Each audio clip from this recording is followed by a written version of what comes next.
Hi hello friends, ಎಲ್ಲರಿಗೂ ಕೂಡ ಮತ್ತೊಮ್ಮೆ ನಮ್ಮ ಒಂದು ತರಗತಿಗೆ ನಿಮಗೆ ಸ್ವಾಗತವನ್ನು ಕೋರ್ತಾ ಎಲ್ಲರಿಗೂ ಕೂಡ ಬೆಳಗಿನ ಮುಂಜಾನೆಯ ಒಂದು ಶುಭಾಶಯಗಳನ್ನು ಕೋರ್ತಾ ಈಗ ಮೊದಲನೆಯ ಒಂದು ಇವತ್ತಿನ ತರಗತಿಯನ್ನು ನೋಡೋದಾದರೆ ಮೊದಲನೇದಾಗಿ ಕರ್ನಾಟಕ ಎಕ್ಸಾಮಿನೇಷನ್ ಅಥಾರಿಟಿಯಿಂದ ಬೇರೆ ಬೇರೆ ಪ್ರಶ್ನೆಗಳನ್ನು ಕೇಳ್ತಾ ಇದ್ದಾರೆ. ಅದರಲ್ಲಿ ಈಗ ಪ್ರಶಸ್ತಿಗಳಿಗೂ ಕೂಡ ತುಂಬ ಒತ್ತನ್ನು ಕೊಡ್ತಾರೆ. ಅಂದರೆ ಭಾರತದ ಒಂದು ಪ್ರಶಸ್ತಿಗಳು ಅಂತ ಹೇಳಬಹುದು. ಬೇರೆ ಬೇರೆ ಜ್ಞಾನಪೀಠ ಪ್ರಶಸ್ತಿ ಆಗಿರ್ಬೋದು, ಸರಸ್ವತಿ ಸಮ್ಮಾನ ಆಗಿರ್ಬೋದು, ಭಾರತ ರತ್ನ, ಪದ್ಮ ಪ್ರಶಸ್ತಿಗಳು, ಸಂಗೀತ ಕಲಾನಿಧಿ ಪ್ರಶಸ್ತಿಗಳು ಮತ್ತು ಕಳಿಂಗ ಹ್ಯುಮಾನಿಟೇರಿಯನ್ ಅವಾರ್ಡ್, ಈ ರೀತಿಯಾಗಿ ತುಂಬ ಪ್ರಶಸ್ತಿಗಳು ಇರ್ತವೆ. ಅದರಲ್ಲಿ ಇರ್ತಕ್ಕಂಥ ಮೇನ್ ಪ್ರಶಸ್ತಿಗಳು ಅಥವಾ ಮೇನ್ ಅವಾರ್ಡ್ಸ್ಗಳು ಏನಿರ್ತವೆ ಅದನ್ನು ಇವತ್ತು ನೋಡ್ಕೊಳ್ತಾ ಹೋಗೋಣ. ಅತ್ಯಂತ ಮುಖ್ಯವಾಗಿ ನಾವು ಜ್ಞಾನಪೀಠ ಪ್ರಶಸ್ತಿ ಬಗ್ಗೆ ಸಂಪೂರ್ಣವಾಗಿ ನೋಡಬೇಕು. ಹೇಳಿಕೆ ರೂಪದಲ್ಲಿ ಪ್ರಶ್ನೆಗಳನ್ನು ನೋಡಬೇಕಾಗಿರ್ತದೆ. ಅದಕ್ಕಾಗಿ ಸ್ಕಿಪ್ ಮಾಡದೆ ನೋಡ್ತಾ ಹೋಗಿ. ಅದಕ್ಕೂ ಮುಂಚೆ ನೀವೇನಾದರೂ ಫಸ್ಟ್ ಟೈಮ್ ನಮ್ಮ ಚಾನಲನ್ನು ನೋಡ್ತಾ ಇದ್ದರೆ ಎಲ್ಲರೂ ಕೂಡ ತಪ್ಪದೇ ಚಾನಲನ್ನು ಸಬ್ಸ್ಕ್ರೈಬ್ ಮಾಡ್ಕೋಬೇಕು. ಮುಂದೆ ಬರ್ತಕ್ಕಂಥ ತರಗತಿಗಳನ್ನು ಫ್ರೀಯಾಗಿ ನೀವು ನೋಡ್ಕೊಳ್ತಾ ಹೋಗ್ಬೋದು. ಈಗ ನೋಡ್ಕೊಳ್ತಾ ಹೋಗೋಣ. ಮೊದಲನೇ ಪ್ರಶ್ನೆ ಈ ರೀತಿಯಾಗಿದೆ, ನೀವು ನೋಡಬಹುದು. ಏನಪ್ಪ ಮೊದಲನೇ ಪ್ರಶ್ನೆ ಅಂತ ಅಂದರೆ, ಪದ್ಮ ಪ್ರಶಸ್ತಿಗೆ ಸಂಬಂಧಪಟ್ಟಂತೆ ಕೆಳಗಿನ ಹೇಳಿಕೆಗಳನ್ನು ಗಮನಿಸಿ ಅಂತ ಕೊಟ್ಟಿದ್ದಾರೆ. ಏನಪ್ಪ ಪದ್ಮ ಪ್ರಶಸ್ತಿಗಳಿಗೆ ಸಂಬಂಧಪಟ್ಟಂತೆ ಹೇಳಿಕೆಗಳಿದ್ದಾವೆ ಅದನ್ನು ನೋಡಿ, ಮತ್ತು ಮೇಲೆ ನೀಡಲಾಗಿರ್ತಕ್ಕಂಥ ಹೇಳಿಕೆಗಳಲ್ಲಿ ಯಾವುದು ಸರಿ ಇದೆ ಅದನ್ನು ನೀವು ಆಪ್ಷನ್ಸ್ ಮುಖಾಂತರ ನೀವು ಏನು ಮಾಡಬೇಕಪ್ಪ ಅಂತ ಅಂದರೆ ಕಾಮೆಂಟ್ ಮಾಡಬೇಕು. ಓಕೆ, ಮೊದಲನೇ ಪ್ರಶ್ನೆ ಈ ರೀತಿಯಾಗಿದೆ. ಇಂಗ್ಲೀಷ್ನಲ್ಲೂ ಕೂಡ ನಾನು ಎಡಗಡೆ ಕೊಟ್ಟಿದ್ದೇನೆ, ಬಲಗಡೆಯಲ್ಲಿ ಕನ್ನಡದಲ್ಲೂ ಕೂಡ ನಿಮಗೆ ಮಾಹಿತಿಗಳನ್ನು ಕೊಟ್ಟಿದ್ದೇನೆ. ಓಕೆ, ಮೊದಲನೇ ಪ್ರಶ್ನೆ ನೋಡಿ. ಈಗ ಇದಕ್ಕೆಲ್ಲರೂ ಕೂಡ ನೀವು ಕಮೆಂಟ್ ಮಾಡಿ ನೋಡೋಣ. ಮೊದಲು ನಾವು ಈ ಹೇಳಿಕೆಗಳನ್ನು ನೋಡ್ಕೊಳ್ತಾ ಹೋಗೋಣ. ಕನ್ನಡದಲ್ಲಿ ನೋಡ್ಬೋದು. ಈ ಒಂದು ಪದ್ಮ ಪ್ರಶಸ್ತಿಗಳಿಗೆ ಸಂಬಂಧಪಟ್ಟಂತೆ ಕೆಳಗಿನ ಹೇಳಿಕೆಗಳನ್ನು ಗಮನಿಸಿ ಅಂತ ಕೊಟ್ಟಿದ್ದಾರೆ. ಈ ಮೊದಲನೇ ಹೇಳಿಕೆ ನೋಡಿ, ಈ ಪ್ರಶಸ್ತಿಗಳನ್ನು ಪ್ರತಿ ವರ್ಷ ಗಣರಾಜ್ಯೋತ್ಸವದ ಅಥವಾ ರಿಪಬ್ಲಿಕ್ ಡೇ ಸಂದರ್ಭದಲ್ಲಿ ಘೋಷಣೆ ಮಾಡಲಾಗುತ್ತದೆ. ಮೊದಲನೇ ಹೇಳಿಕೆ. ಎರಡನೇ ಹೇಳಿಕೆ ನೋಡ್ಬೋದು. ಪದ್ಮವಿಭೂಷಣ, ಪದ್ಮಭೂಷಣ ಮತ್ತು ಪದ್ಮಶ್ರೀ ಎಂಬ 3 ವಿಭಾಗಗಳಲ್ಲಿ ಈ ಪ್ರಶಸ್ತಿಗಳನ್ನು ನೀಡಲಾಗುತ್ತದೆ. ಇದರಲ್ಲಿ ಪದ್ಮಶ್ರೀ ಅತ್ಯುನ್ನತವಾದುದು ಅಂತ ಕೊಟ್ಟಿದ್ದಾರೆ. ನೆಕ್ಸ್ಟು ಮೂರನೇ ಹೇಳಿಕೆ ನೋಡ್ಬೋದು. ಪ್ರಶಸ್ತಿಯನ್ನು ಪ್ರಕಟಿಸಿದ ನಂತರ ಸ್ವೀಕರಿಸುವವರು ತಮ್ಮ ಹೆಸರಿನ ಮುಂದೆ ಅಥವಾ ಹಿಂದೆ ಈ ಪ್ರಶಸ್ತಿಯನ್ನು ಬಿರುದಿನಂತೆ ಬಳಸುವಂತಿಲ್ಲ. ಮೂರನೇ ಹೇಳಿಕೆ ಇದೆ. ನೆಕ್ಸ್ಟು ಅದಾದ ಬಳಿಕ 4ನೇ ಹೇಳಿಕೆ ನೋಡ್ಬೋದು. ಸರ್ಕಾರಿ ನೌಕರರು, ಡಾಕ್ಟರ್ ಮತ್ತು ವಿಜ್ಞಾನಿಗಳನ್ನು ಹೊರತುಪಡಿಸಿ ಮತ್ತು ಸಾರ್ವಜನಿಕ ವಲಯದ ಉದ್ಯಮಗಳಲ್ಲಿ ಅಥವಾ ಪಬ್ಲಿಕ್ ಸೆಕ್ಟರ್ ಅಂಡರ್ಟೇಕಿಂಗಲ್ಲಿ ಕೆಲಸ ಮಾಡುವವರು ಈ ಪ್ರಶಸ್ತಿಗಳಿಗೆ ಅರ್ಹರಲ್ಲ ಅಂತ ಇದೆ. ಹಾಗಾದರೆ ಇದರಲ್ಲಿ ಯಾವುದು ಸರಿ ಅಂತ ಕೇಳಿದ್ದಾರೆ ನೋಡಿ. ಯಾವುದು ಸರಿ ಕಾಮೆಂಟ್ ಮಾಡಿ ನೋಡೋಣ. ಮೇಲಿನೇ ನೀಡಲಾಗಿರ್ತಕ್ಕಂಥ ಹೇಳಿಕೆಗಳಲ್ಲಿ ಯಾವುದು ಸರಿಯಾಗಿದೆ ಅಂತ ಕೊಟ್ಟಿದ್ದಾರೆ. ಆಪ್ಷನ್ ಎ 1 ಮತ್ತು 2 ಮಾತ್ರ, ಆಪ್ಷನ್ ಬಿ 1, 3, 4 ಮಾತ್ರ, ಆಪ್ಷನ್ ಸಿ 2 ಮತ್ತು 4 ಮಾತ್ರ, ಹಾಗೆ ಆಪ್ಷನ್ ಡಿ 1, 2, 3 ಮತ್ತು 4 ಅಂತ ಕೊಟ್ಟಿದ್ದಾರೆ. ನೋಡಿ, ತುಂಬ ಇಂಪಾರ್ಟೆಂಟು ಇಲ್ಲಿ ಹೇಳಿಕೆಗಳು ಯಾವ ರೀತಿ ಇದ್ದಾವೆ ಅಂತಕ್ಕಂಥದ್ದು. ಪದ್ಮ ಪ್ರಶಸ್ತಿಗಳು ಪ್ರತಿ ವರ್ಷ ನಮ್ಮ ಒಂದು ಭಾರತದಲ್ಲಿ ಭಾರತ ಸರ್ಕಾರ ನೀಡಲಾಗ್ತಾ ಹೋಗ್ತದೆ.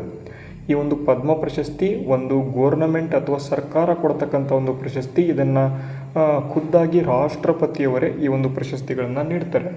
ಪ್ರತಿ ವರ್ಷ ಗಣರಾಜ್ಯೋತ್ಸವದಂದು ಈ ಒಂದು ಪ್ರಶಸ್ತಿಗಳನ್ನು ಏನು ಮಾಡ್ತಾರೆ, ಯಾರ್ಯಾರು ಪಡ್ಕೊಂಡಿದ್ದಾರೆ ಅವರೆಲ್ಲರಿಗೂ ಕೂಡ ರಾಷ್ಟ್ರಪತಿಯವರು ಖುದ್ದಾಗಿ ಅವರು ಕೊಡ್ತಾ ಹೋಗ್ತಾರೆ. ಇದು ಒಂದು ಗೋರ್ನಮೆಂಟ್ ಅಥವಾ ಸರ್ಕಾರದ ಪ್ರಶಸ್ತಿ ಆಗಿದೆ. ಇದು ಒಂದು ಪಾಯಿಂಟು. ನೆಕ್ಸ್ಟು ಗಣರಾಜ್ಯೋತ್ಸವದ ದಿನದಂದು ಈ ಒಂದು ಸಂದರ್ಭದಲ್ಲಿ ಈ ಒಂದು ಪ್ರಶಸ್ತಿಗಳನ್ನು ಕೊಡ್ತಾರೆ. 2ನೇ ಪಾಯಿಂಟು. ನೆಕ್ಸ್ಟು ಇನ್ನೊಂದು, ಈ ಒಂದು ಪದ್ಮ ಪ್ರಶಸ್ತಿಗಳಲ್ಲಿ ಟೋಟಲ್ ಆಗಿ 3 ವಿಧ ಇರ್ತವೆ. ಪದ್ಮವಿಭೂಷಣ, ಪದ್ಮಭೂಷಣ ಮತ್ತು ಪದ್ಮಶ್ರೀ ಎಂಬತಕ್ಕಂತಹ ಒಂದು 3 ವಿಭಾಗಗಳು ಇರ್ತವೆ. ಇದರಲ್ಲಿ ಅತ್ಯುನ್ನತವಾಗಿರ್ತಕ್ಕಂಥ ಪ್ರಶಸ್ತಿ ಯಾವುದು ನೋಡಿ? ಅತ್ಯುನ್ನತವಾಗಿರ್ತಕ್ಕಂಥ ಪ್ರಶಸ್ತಿ ಪದ್ಮವಿಭೂಷಣ ಎಂಬತಕ್ಕಂಥದ್ದು. ಇಲ್ಲಿ ಪದ್ಮಶ್ರೀ ಮತ್ತು ಪದ್ಮಭೂಷಣ, ಇಲ್ಲಿ ಪದ್ಮವಿಭೂಷಣ ಆದ ನಂತರ ತದನಂತರದಲ್ಲಿ ಬರ್ತವೆ. ನಮ್ಮ ಒಂದು ಭಾರತ ಸರ್ಕಾರದಲ್ಲಿ ಅತ್ಯಂತ ದೊಡ್ಡ ಪ್ರಶಸ್ತಿ ಯಾವುದಪ್ಪ ಅಂತ ಅಂದರೆ ಭಾರತ ರತ್ನ, ಅದಾದ ಬಳಿಕ ಪದ್ಮವಿಭೂಷಣ, ಅದಾದ ಬಳಿಕ ಪದ್ಮಭೂಷಣ, ಅದಾದ ಬಳಿಕ ಯಾವುದಪ್ಪ ಅಂತ ಅಂದರೆ ಪದ್ಮಶ್ರೀ. ಈ ರೀತಿಯಾಗಿ 4 ಪ್ರಶಸ್ತಿಗಳು ಒಂದು ಆರ್ಡರ್ ರೂಪದಲ್ಲಿ ಬರ್ತವೆ. ಇದು ಗೊತ್ತಿರಬೇಕು. ನೆಕ್ಸ್ಟು ಇನ್ನೊಂದು, ಈ ಒಂದು ಪ್ರಶಸ್ತಿಯನ್ನು ಪ್ರಕಟಿಸಿದ ನಂತರ ಅಥವಾ ಕೊಟ್ಟ ನಂತರ ಯಾರು ಕೂಡ ತಮ್ಮ ಒಂದು ಹೆಸರಿನ ಮುಂದೆ ಆಗಲಿ ಹಿಂದೆ ಆಗಲಿ ಪದ್ಮಶ್ರೀ ಪುರಸ್ಕೃತರಂತೂ ಹಾಕ್ಕೊಳ್ಳೋ ಹಾಗಿಲ್ಲ. ಇದು ಕೂಡ ಗೊತ್ತಿರಬೇಕು. ಯಾಕೆ ಅಂತ ಅಂದರೆ ನಮ್ಮ ಒಂದು ಭಾರತದ ಸಂವಿಧಾನದ 18ನೇ ವಿಧಿಯಲ್ಲಿ ಎಲ್ಲರಿಗೂ ಕೂಡ ಹೇಳಿಬಿಟ್ಟಿದ್ದಾರೆ ಅಬೋಲಿಷನ್ ಆಫ್ ಟೈಟಲ್ಸ್ ಅಂತ, ಅಬೋಲಿಷನ್ ಆಫ್ ಟೈಟಲ್ಸ್ ಅಂತ ಹೇಳಿದ್ದಾರೆ. ಆ ಕಾರಣದಿಂದಾಗಿ ಪದ್ಮಶ್ರೀ ಪುರಸ್ಕೃತರು ಅಂತ ಎಲ್ಲೂ ಕೂಡ ಹಾಕ್ಕೊಳ್ಳೋ ಹಾಗಿಲ್ಲ. ಇದು ಕೂಡ ಗೊತ್ತಿರಬೇಕು. ನೆಕ್ಸ್ಟು ಕೊನೆಯದಾಗಿ ಸರ್ಕಾರಿ ನೌಕರರಿಗೆ ಈ ಒಂದು ಪ್ರಶಸ್ತಿಗಳನ್ನು ಕೊಡೋದಿಲ್ಲ. ಪಬ್ಲಿಕ್ ಸೆಕ್ಟರ್ ಅಂಡರ್ಟೇಕಿಂಗಲ್ಲಿ ವರ್ಕ್ ಮಾಡ್ತಕ್ಕಂಥ ಒಂದು ನೌಕರರಿಗೂ ಕೂಡ ಈ ಒಂದು ಪ್ರಶಸ್ತಿಗಳನ್ನು ಕೊಡೋದಿಲ್ಲ. ಮತ್ತು ಡಾಕ್ಟರ್ಗಳು ಮತ್ತು ವಿಜ್ಞಾನಿಗಳನ್ನು ಹೊರತುಪಡಿಸಿ ಯಾರ್ಯಾರಿದ್ದಾರೆ ಅವ್ರು ಯಾರಿಗೂ ಕೂಡ ಏನು ಮಾಡೋದಿಲ್ಲ, ಈ ಒಂದು ಪ್ರಶಸ್ತಿಗಳನ್ನು ಕೊಡೋದಿಲ್ಲ. ಇದನ್ನು ನೀವು ನೆನ್ಪಿಟ್ಕೋಬೇಕು, ತುಂಬ ಇಂಪಾರ್ಟೆಂಟು. ಹಾಗಾದರೆ ಈಗ ಸರಿಯಾದ ಉತ್ತರವನ್ನು ಕಮೆಂಟ್ ಮಾಡಿ ನೋಡೋಣ. ನಿಮಗೆ ಅರ್ಥ ಆಗಿದೆ ಅಂತ ಅಂದ್ಕೊಂಡಿದ್ದೇನೆ. ಈಗ ನೀವು ಸರಿಯಾದ ಉತ್ತರವನ್ನು ನೀವು ಕಮೆಂಟ್ ಮಾಡ್ಬೋದು. ಓಕೆನಾ? ನೋಡಿ, ಪದ್ಮ ಪ್ರಶಸ್ತಿಗಳಿಗೆ ಸಂಬಂಧಪಟ್ಟಂತೆ ಕೆಳಗಿನ ಹೇಳಿಕೆಗಳನ್ನು ಗಮನಿಸಿ ಅಂತ ಅಂದರೆ ಈಗಾಗಲೇ ನಾನು ಹೇಳಿದೆ. 1ನೇ ಹೇಳಿಕೆ ಸರಿ ಇದೆ. ಯಾಕೆಂದರೆ ಪ್ರತಿ ವರ್ಷ ಗಣರಾಜ್ಯೋತ್ಸವದ ಸಂದರ್ಭದಲ್ಲಿ ಈ ಒಂದು ಪ್ರಶಸ್ತಿಯನ್ನು ಘೋಷಣೆ ಮಾಡ್ತಾರೆ. ಇದರಲ್ಲಿ ಅತ್ಯಂತ ದೊಡ್ಡ ಪ್ರಶಸ್ತಿ ಪದ್ಮವಿಭೂಷಣ ಆಗಿರ್ತದೆ. ಹಾಗಾಗಿ 2ನೇ ಹೇಳಿಕೆಯಲ್ಲಿ ತಪ್ಪಾಗಿರ್ತದೆ. ಯಾಕೆಂದರೆ ಇದರಲ್ಲಿ ಪದ್ಮಶ್ರೀ ಅತ್ಯುನ್ನತವಾದುದು ಅಂತ ಕೊಟ್ಟಿದ್ದಾರೆ. ಹಾಗಾಗಿ 2ನೇ ಹೇಳಿಕೆ ತಪ್ಪು. 1ನೇ ಹೇಳಿಕೆ ಸರಿ ಇದೆ. ನೆಕ್ಸ್ಟ್ 3ನೇ ಹೇಳಿಕೆ ನೋಡಿ, ಪ್ರಶಸ್ತಿಯನ್ನು ಪ್ರಕಟಿಸಿದ ನಂತರ ಸ್ವೀಕರಿಸುವವರು ತಮ್ಮ ಹೆಸರಿನ ಮುಂದೆ ಅಥವಾ ಹಿಂದೆ ಆಗಲಿ ಪ್ರಶಸ್ತಿಯನ್ನು ಬಿರುದಿನಂತೆ ಬಳಸುವಂತಿಲ್ಲ. ಅಬೋಲಿಷನ್ ಆಫ್ ಟೈಟಲ್ಸ್ ಇಲ್ಲಿ ಯೂಸ್ ಆಗ್ತದೆ. ಹಾಗಾಗಿ 3ನೇ ಹೇಳಿಕೆ ಸರಿ ಇದೆ. ನೆಕ್ಸ್ಟ್ ಕೊನೆಯದಾಗಿ 4ನೇ ಹೇಳಿಕೆ ನೋಡಿ, ಸರ್ಕಾರಿ ನೌಕರರಿಗೆ ಈ ಒಂದು ಪ್ರಶಸ್ತಿ ಕೊಡೋದಿಲ್ಲ. ಯಾರ್ಯಾರಿಗೆ ಬಿಟ್ಟು? ಡಾಕ್ಟರ್ ಮತ್ತು ವಿಜ್ಞಾನಿಗಳನ್ನು ಹೊರತುಪಡಿಸಿ ಇವರನ್ನು ಬಿಟ್ಟು ಕೊಡೋದಿಲ್ಲ. ಹಾಗಾದರೆ ಯಾವುದಪ್ಪ ಸರಿಯಾದ ಉತ್ತರ ಅಂತ ಅಂದರೆ ಆಪ್ಷನ್ ಬಿ 1, 3 ಮತ್ತು 4 ಇಂಗ್ಲೀಷಲ್ಲೂ ಕೂಡ ಕೊಟ್ಟಿದ್ದಾರೆ. ನೀವು ಬೇಕಾದರೆ ಓದ್ಕೊಳ್ಳೋರು ಓದ್ಕೋಬೋದು. ನೆಕ್ಸ್ಟು ಮುಂದಿನ ಪ್ರಶ್ನೆ ನೋಡಿ, ಭಾರತ ರತ್ನ ಪ್ರಶಸ್ತಿಗೆ ಸಂಬಂಧಪಟ್ಟಂತೆ ಈ ಕೆಳಗಿನ ಹೇಳಿಕೆಗಳನ್ನು ಗಮನಿಸಿ ಅಂತ ಕೊಟ್ಟಿದ್ದಾರೆ. ಇಂಗ್ಲೀಷ್ನಲ್ಲಿ ನೋಡಿದರೆ consider the following statements regarding the Bharat Ratna award ಅಂತ ಕೊಟ್ಟಿದ್ದಾರೆ. ನೋಡಿ, ಭಾರತ ರತ್ನ ಪ್ರಶಸ್ತಿ, ನಾನು ಈಗಾಗಲೇ ಹೇಳಿದೆ ಪದ್ಮ ಪ್ರಶಸ್ತಿ ಹೇಳಬೇಕಾದರೆ ಭಾರತದ ಅತ್ಯುನ್ನತ ಪ್ರಶಸ್ತಿ ಯಾವುದಪ್ಪ ಅಂತ ನಿಮಗೆ ಪ್ರಶ್ನೆ ಕೇಳಿದರೆ ಅದು ಭಾರತ ರತ್ನ ಪ್ರಶಸ್ತಿ ಆಗಿರ್ತದೆ. ತುಂಬ ಇಂಪಾರ್ಟೆಂಟ್ ಪ್ರಶಸ್ತಿ ಅದು. ನೆಕ್ಸ್ಟು ಈ ಒಂದು ಭಾರತ ರತ್ನ ಪ್ರಶಸ್ತಿ ಆದ ನಂತರ ಪದ್ಮವಿಭೂಷಣ ಪ್ರಶಸ್ತಿ 2ನೇ ಪ್ರಶಸ್ತಿ ಆಗುತ್ತದೆ. ಇದು highest civilian award. Bharat Ratna ಪ್ರಶಸ್ತಿ ಏನಿದೆ ಭಾರತದ ಹೈಯೆಸ್ಟ್ ಸಿವಿಲಿಯನ್ ಅವಾರ್ಡ್ ಅಥವಾ ಭಾರತದ ಅತ್ಯುನ್ನತ ನಾಗರಿಕ ಪ್ರಶಸ್ತಿ ಅಂತ ನಾವು ಕರಿತೇವೆ. ಇದನ್ನು 1954ರಲ್ಲಿ ಸ್ಥಾಪನೆಯನ್ನು ಮಾಡಲಾಯಿತು. ಇದು 1ನೇ ಹೇಳಿಕೆ. ನೆಕ್ಸ್ಟ್ 2ನೇ ಹೇಳಿಕೆ ನೋಡಿ, ಈ ಪ್ರಶಸ್ತಿಯನ್ನು ಕಲೆಯಾಗಿರ್ಬೋದು, ಸಾಹಿತ್ಯ, ವಿಜ್ಞಾನ ಮತ್ತು ಸಾರ್ವಜನಿಕ ಸೇವೆಯ ಕ್ಷೇತ್ರದಲ್ಲಿನ ಅಸಾಧಾರಣ ಸಾಧನೆಗಳಿಗಾಗಿ ಮಾತ್ರ ನೀಡಲಾಗುತ್ತದೆ ಮತ್ತು ಕ್ರೀಡಾ ಕ್ಷೇತ್ರವನ್ನು ಇದರಲ್ಲಿ ಸೇರಿಸಲಾಗಿಲ್ಲ ಅಂತ. ಇದು 2ನೇ ಹೇಳಿಕೆ. ನೆಕ್ಸ್ಟ್ 3ನೇದು ನೋಡಿ, ಪ್ರಧಾನಮಂತ್ರಿಯವರು ಭಾರತ ರತ್ನ ಪ್ರಶಸ್ತಿಗಾಗಿ ಹೆಸರುಗಳನ್ನು ರಾಷ್ಟ್ರಪತಿಗಳಿಗೆ ಶಿಫಾರಸನ್ನು ಮಾಡ್ತಾರೆ ಮತ್ತು ಒಂದು ವರ್ಷಕ್ಕೆ ಗರಿಷ್ಠ 3 ವ್ಯಕ್ತಿಗಳಿಗೆ ಮಾತ್ರ ಈ ಒಂದು ಪ್ರಶಸ್ತಿಯನ್ನು ನೀಡಬಹುದು ಅಂತ. ಇದು 3ನೇ ಹೇಳಿಕೆ. ನೆಕ್ಸ್ಟ್ 4ನೇದು ನೋಡ್ಬೋದು, ಈ ಪ್ರಶಸ್ತಿಯನ್ನು ಪಡೆದ ಮೊದಲ ವಿದೇಶಿ ಪ್ರಜೆ ಯಾರಪ್ಪ ಅಂತ ಅಂದರೆ ಖಾನ್ ಅಬ್ದುಲ್ ಗಫಾರ್ ಖಾನ್ ಎಂಬತಕ್ಕಂಥವ್ರು. ಭಾರತದ ಅತ್ಯುನ್ನತ ನಾಗರಿಕ ಪ್ರಶಸ್ತಿ ಏನಿದೆ ಅದನ್ನು ವಿದೇಶಿಗರಿಗೂ ಕೂಡ ನಾವು ಕೊಡ್ತೇವೆ. ಅದು ನಿಮಗೆ ಮೊದಲು ಗೊತ್ತಿರಬೇಕು. ಹಾಗಾದರೆ ಮಾತ್ರ ಇಂಥ ಒಂದು ಪ್ರಶ್ನೆಗಳಿಗೆ ಆನ್ಸರ್ನ ಮಾಡೋದಕ್ಕೆ ಆಗ್ತದೆ. ಈಗ ನೋಡಿ, ಇದಕ್ಕೆ ಕಮೆಂಟ್ ಮಾಡಿ ಆನ್ಸರ್ನ ಯಾರ್ಯಾರಿಗೆ ಗೊತ್ತಿದೆ ಕಮೆಂಟ್ ಮಾಡಿ. ಆಪ್ಷನ್ ಎ 1 ಮತ್ತು 3 ಮಾತ್ರ, ಆಪ್ಷನ್ ಬಿ 1, 2 ಮತ್ತು 4 ಮಾತ್ರ, ಆಪ್ಷನ್ ಸಿ 1, 3 ಮತ್ತು 4 ಮಾತ್ರ, ಹಾಗೆ ಆಪ್ಷನ್ ಡಿ 1, 2, 3 ಮತ್ತು 4 ಅಂತ. ನೋಡಿ, ತುಂಬ ಇಂಪಾರ್ಟೆಂಟ್. ಭಾರತ ರತ್ನ ಪ್ರಶಸ್ತಿ ಹೈಯೆಸ್ಟ್ ಸಿವಿಲಿಯನ್ ಅವಾರ್ಡ್ ಆಗಿರ್ತದೆ. ಹಾಗಾಗಿ 1ನೇ ಹೇಳಿಕೆ ಸರಿಯಾಗಿದೆ. ಅದೇ ರೀತಿ ಈ ಒಂದು ಪ್ರಶಸ್ತಿಯನ್ನು ಕಲೆ, ಸಾಹಿತ್ಯ, ವಿಜ್ಞಾನ ಮತ್ತು ಸಾರ್ವಜನಿಕ ಕ್ಷೇತ್ರದಲ್ಲಿನ ಅಸಾಧಾರಣ ಸಾಧನೆಗಳಿಗಾಗಿ ಮಾತ್ರ ನೀಡಲಾಗ್ತದೆ ಮತ್ತು ಕ್ರೀಡಾ ಕ್ಷೇತ್ರವನ್ನು ಇದರಲ್ಲಿ ಸೇರಿಸಲಿಲ್ಲ. ಓಕೆ, ಕ್ರೀಡಾ ಅಥವಾ ಸ್ಪೋರ್ಟ್ಸ್ ಇದರಲ್ಲಿ ಇಲ್ಲ. ಹಾಗಾಗಿ ಸ್ಪೋರ್ಟ್ಸ್ ಹೊರಗೆ ಇದೆ. ಇದು ಕೂಡ ಸರಿ ಇದೆ. ನೆಕ್ಸ್ಟ್ 3ನೇದು ನೋಡಿ, ಪ್ರಧಾನಮಂತ್ರಿಯವರು ಏನು ಮಾಡ್ತಾರೆ, ಭಾರತ ರತ್ನ ಪ್ರಶಸ್ತಿಗಾಗಿ ಹೆಸರುಗಳನ್ನು ರಾಷ್ಟ್ರಪತಿಯವರಿಗೆ ಶಿಫಾರಸನ್ನು ಮಾಡ್ತಾರೆ ಮತ್ತು 1 ವರ್ಷಕ್ಕೆ ಗರಿಷ್ಠ 3 ವ್ಯಕ್ತಿಗಳಿಗೆ ಮಾತ್ರ ಈ ಒಂದು ಪ್ರಶಸ್ತಿಯನ್ನು ನೀಡಬಹುದು. ನೋಡಿ, ಇಲ್ಲೇ ನೀವು ಕನ್ಫ್ಯೂಸ್ ಆಗೋದು. ಪ್ರತಿ 1 ವರ್ಷಕ್ಕೆ ಬರೀ 3ರಿಗೆ ಮಾತ್ರ ನೀಡ್ತಾಯಿದ್ರು. ಆದರೆ ಒಂದು ಎಕ್ಸೆಪ್ಷನ್ ಇದೆ. ಕಳೆದ ವರ್ಷ 2024ರಲ್ಲಿ ಟೋಟಲ್ ಆಗಿ 5 ಜನರಿಗೆ ಇಲ್ಲಿ ಏನು ಮಾಡಿದ್ರಪ್ಪ ಅಂತಂದರೆ ಭಾರತ ರತ್ನ ಪ್ರಶಸ್ತಿಯನ್ನು ಕೊಡ್ತಾ ಹೋದರು. ಆದರೆ ಪ್ರತಿ ವರ್ಷಕ್ಕೆ ಬರೀ 3 ವ್ಯಕ್ತಿಗಳಿಗೆ ಮಾತ್ರ ಪ್ರಶಸ್ತಿಯನ್ನು ನೀಡ್ಬೋದು. ಇದು ಕೂಡ ಸರಿ ಇದೆ. ನೆಕ್ಸ್ಟ್ ಕೊನೆಯದಾಗಿ ನೋಡಿ, ಈ ಪ್ರಶಸ್ತಿಯನ್ನು ಪಡೆದ ಮೊದಲ ವಿದೇಶಿ ಪ್ರಜೆ ಯಾರಪ್ಪ ಅಂತ ಕೇಳಿದರೆ ಖಾನ್ ಅಬ್ದುಲ್ ಗಫಾರ್ ಖಾನ್. ಇದು ಕೂಡ ಸರಿ ಇದೆ. ಹಾಗಾಗಿ 1, 2, 3 ಮತ್ತು 4 ಆಪ್ಷನ್ ಇಲ್ಲಿ ಡಿ ಸರಿಯಾದ ಉತ್ತರ ಆಗಿರ್ತದೆ. ಓಕೆನಾ, ಅರ್ಥ ಆಯ್ತಾ? ಅರ್ಥ ಆದರೆ ನಾವು ಮುಂದೆ ಹೋಗೋಣ. ಮೂರನೇ ಪ್ರಶ್ನೆ ಇದೆ. ಏನಪ್ಪ ಮೂರನೇ ಪ್ರಶ್ನೆ ಅಂತ ಅಂದರೆ, ಸರಸ್ವತಿ ಸಮ್ಮಾನ್ ಎಂಬತಕ್ಕಂಥ ಪ್ರಶಸ್ತಿಗೆ ಸಂಬಂಧಪಟ್ಟಂತೆ ಕೆಳಗಿನ ಹೇಳಿಕೆಗಳನ್ನು ಗಮನಿಸಿ ಅಂತ ಕೊಟ್ಟಿದ್ದಾರೆ. ನೋಡಿ, ಸರಸ್ವತಿ ಸಮ್ಮಾನ್ ಎಂಬತಕ್ಕಂಥ ಪ್ರಶಸ್ತಿ ಇದು ಒಂದು ಖಾಸಗಿ ಕಂಪನಿ ಏನಪ್ಪ ಮಾಡುತ್ತೆ ಅಂತ ಅಂದರೆ ಕೊಡ್ತಕ್ಕಂಥ ಒಂದು ಪ್ರಶಸ್ತಿಯಾಗಿದೆ. ಆ ಖಾಸಗಿ ಕಂಪನಿ ಯಾವುದು ಅಂತ ನೋಡ್ಕೊಳ್ತಾ ಹೋಗೋಣ. ಈಗ ಮೊದಲನೇ ಹೇಳಿಕೆ ನೋಡೋಣ. ಈ ಒಂದು ಸರಸ್ವತಿ ಸಮ್ಮಾನ ಪ್ರಶಸ್ತಿಯನ್ನು ಪ್ರಥಮ ಬಾರಿಗೆ 1991ರಲ್ಲಿ ಕೆ ಬಿರ್ಲಾ ಫೌಂಡೇಶನ್ ಸ್ಥಾಪನೆಯನ್ನು ಮಾಡ್ತದೆ ಮತ್ತು ಇದು ಭಾರತದ ಅತ್ಯಂತ ಪ್ರತಿಷ್ಠಿತ ಸಾಹಿತ್ಯ ಪ್ರಶಸ್ತಿಗಳಲ್ಲಿ ಒಂದಾಗಿದೆ ಅಂತ. ಆಯಿತಾ, ಅರ್ಥ ಆಯ್ತಾ? ನೆಕ್ಸ್ಟ್ ಎರಡನೇ ಹೇಳಿಕೆ ನೋಡಿ. ಈ ಪ್ರಶಸ್ತಿಯನ್ನು ಸಂವಿಧಾನದ 8ನೇ ಅನುಸೂಚಿಯಲ್ಲಿ ಪಟ್ಟಿ ಮಾಡಲಾದ 22 ಭಾರತೀಯ ಭಾಷೆಗಳಲ್ಲಿ ಕಳೆದ 10 ವರ್ಷಗಳಲ್ಲಿ ಪ್ರಕಟವಾದ ಗದ್ಯ ಅಥವಾ ಪದ್ಯ ಕೃತಿಗಳಿಗೆ ನೀಡಲಾಗುತ್ತದೆ. ಎರಡನೇ ಹೇಳಿಕೆ. ನೆಕ್ಸ್ಟ್ ಮೂರನೇದು ನೋಡಿ. ಈ ಪ್ರಶಸ್ತಿಯನ್ನು ಪಡೆದ ಮೊದಲ ವ್ಯಕ್ತಿ ಪ್ರಸಿದ್ಧ ಹಿಂದಿ ಸಾಹಿತಿ ಹರಿವಂಶರಾಯ್ ಬಚ್ಚನ್ ಅವರು. ನೆಕ್ಸ್ಟು ನಾಲ್ಕನೇ ಒಂದು ಇದನ್ನು ನೋಡೋದಾದರೆ, ಈ ಪ್ರಶಸ್ತಿಯು ಕೇವಲ ಜೀವಂತವಾಗಿರುವ ಭಾರತೀಯ ನಾಗರಿಕರಿಗೆ ಮಾತ್ರ ಸೀಮಿತವಾಗಿರದೆ ಮರಣೋತ್ತರವಾಗಿ ನೀಡಲಾಗುವುದಿಲ್ಲ. ಓನ್ಲಿ ಅಂದರೆ ಯಾರ್ಯಾರು ಬದುಕಿದ್ದಾರೆ ಅವರಿಗೆ ಮಾತ್ರ ನೀಡ್ತೀವಿ ಅಂತ ಕೊಟ್ಟಿದ್ದಾರೆ. ಇದರಲ್ಲಿ ಇದು ತುಂಬ ಇಂಪಾರ್ಟೆಂಟು, ಗೊತ್ತಾಗಬೇಕು ನಿಮಗೆ. ಹಾಗಾಗಿ ಈಗ ಮೇಲೆ ನೀಡಲಾಗಿರ್ತಕ್ಕಂಥ ಹೇಳಿಕೆಗಳಲ್ಲಿ ಯಾವುದು ಸರಿಯಾಗಿದೆ ನೀವು ಈಗ ಕಾಮೆಂಟನ್ನು ಮಾಡಬಹುದು. ಆಪ್ಷನ್ ಎ 1 ಮತ್ತು 3 ಮಾತ್ರ, ಆಪ್ಷನ್ ಬಿ 1, 2 ಮತ್ತು 3 ಮಾತ್ರ, ಆಪ್ಷನ್ ಸಿ 2, 3, 4 ಮಾತ್ರ, ಹಾಗೆ ಆಪ್ಷನ್ ಡಿ 1, 2, 3 ಮತ್ತು 4 ಅಂತ ಕೊಟ್ಟಿದ್ದಾರೆ. ಸರಸ್ವತಿ ಸಮ್ಮಾನ ಪ್ರಶಸ್ತಿಗೆ ಸಂಬಂಧಪಟ್ಟಂತೆ ಕೆಳಗಿನ ಹೇಳಿಕೆಗಳನ್ನು ಗಮನಿಸಿ ಅಂತ. ತುಂಬ ಇಂಪಾರ್ಟೆಂಟ್ ನೋಡಿ ಇದು. ಈ ಒಂದು ಸರಸ್ವತಿ ಸಮ್ಮಾನ ಪ್ರಶಸ್ತಿಯನ್ನು ಕೆ ಬಿರ್ಲಾ ಫೌಂಡೇಶನ್ ಸ್ಥಾಪನೆಯನ್ನು ಮಾಡುತ್ತೆ. 1991ರಲ್ಲಿ ಸ್ಥಾಪನೆಯನ್ನು ಮಾಡ್ತದೆ. ಓಕೆನಾ. ನೆಕ್ಸ್ಟು ಇದೊಂದು ಖಾಸಗಿ ಪ್ರಶಸ್ತಿ ಆಗಿದೆ. ಇದು ಗೋರ್ನಮೆಂಟ್ ಕೊಡ್ತಕ್ಕಂಥ ಅಥವಾ ಸರ್ಕಾರ ಕೊಡ್ತಕ್ಕಂಥ ಪ್ರಶಸ್ತಿ ಅಲ್ಲ, ಇದು ಗೊತ್ತಿರಬೇಕು. ನೆಕ್ಸ್ಟು ಎರಡನೇ ಹೇಳಿಕೆ ನೋಡ್ಬೋದು.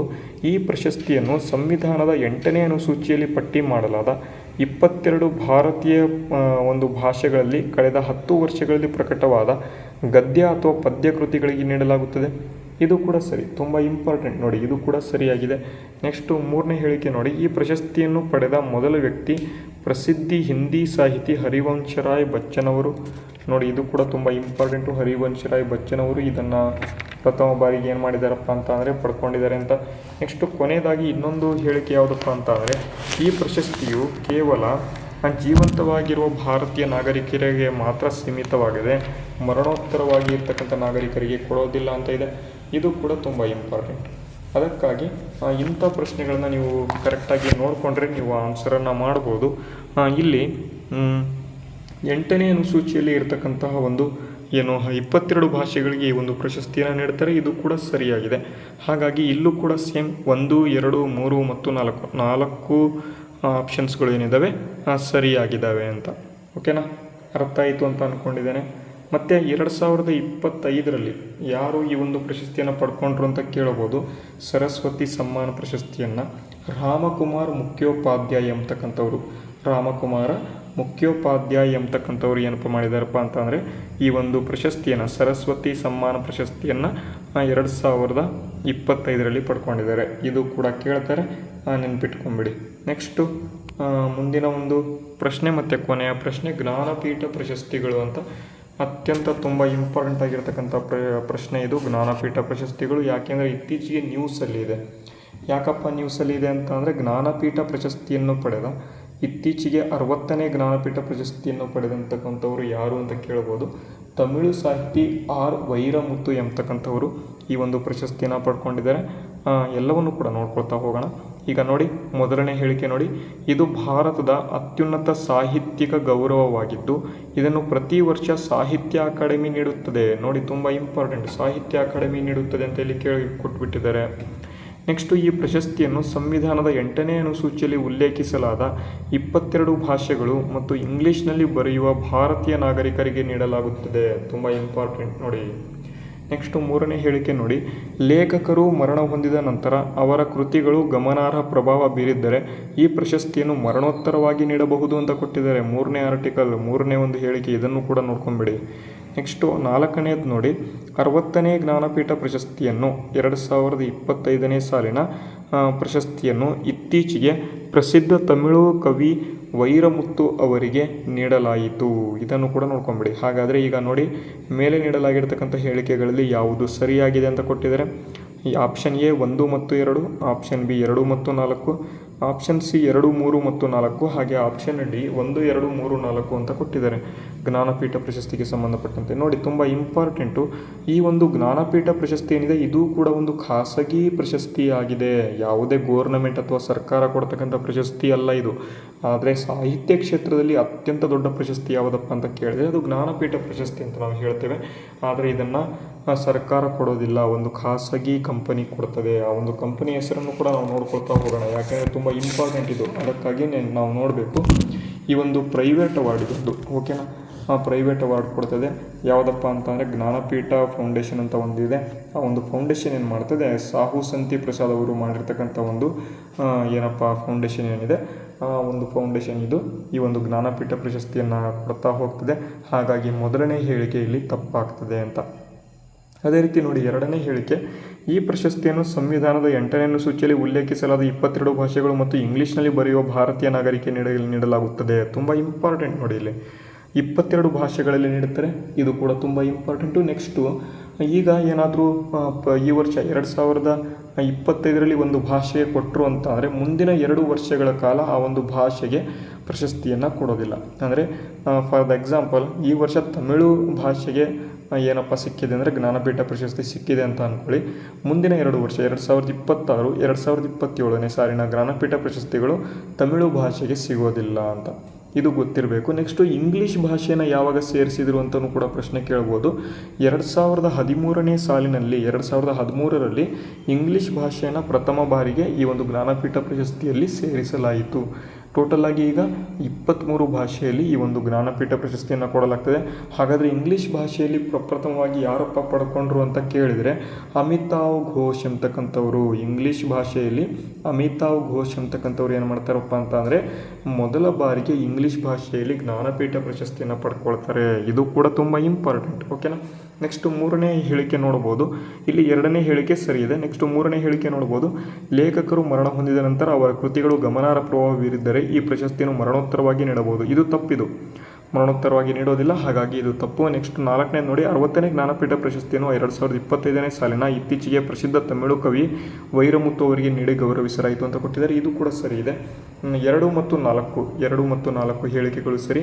ಹಾಗಾಗಿ ಯಾವುದಪ್ಪ ಆಪ್ಷನ್ ಅಪ್ಪ ಇಲ್ಲಿ ಅಂತ ಅಂದರೆ ಆಪ್ಷನ್ ಬಿ 2 ಮತ್ತು 4 ಇಲ್ಲಿ ಸರಿಯಾದ ಉತ್ತರ ಆಗಿದೆ. ಓಕೆನಾ, ಅರ್ಥ ಆಯಿತು ಅಂತ ಅಂದ್ಕೊಂಡಿದ್ದೇನೆ. ಇವತ್ತಿನ ತರಗತಿ ಎಲ್ರಿಗೂ ಕೂಡ ಹೇಗೆ ಅನ್ನಿಸ್ತು ಪ್ಲೀಸ್ ಎಲ್ಲರೂ ಕೂಡ ಕಮೆಂಟ್ ಮಾಡಿ. ನಿಮ್ಮ ಎಲ್ಲ ಸ್ನೇಹಿತರೊಂದಿಗೆ ಈ ಒಂದು ತರಗತಿಗಳನ್ನು ಶೇರ್ ಮಾಡಿ, ಯಾಕೆಂದರೆ ಮುಂದೆ ಬರ್ತಕ್ಕಂಥ ಎಲ್ಲ ಪರೀಕ್ಷೆಗಳಿಗೆ ಇಂತಹ ಒಂದು ತರಗತಿಗಳು ನಿಮಗೆ ಯೂಸ್ಫುಲ್ ಆಗ್ತದೆ ಅಂತ ಹೇಳ್ತಾ ಇವತ್ತಿನ ತರಗತಿಯನ್ನು ಇಲ್ಲಿಗೆ ಮುಗಿಸ್ತೇನೆ. ಮುಂದಿನ ತರಗತಿಯಲ್ಲಿ ಸಿಗೋಣ. ಅಲ್ಲಿವರೆಗೂ ಜೈ ಹಿಂದ್, ವಂದೇ ಮಾತರಂ.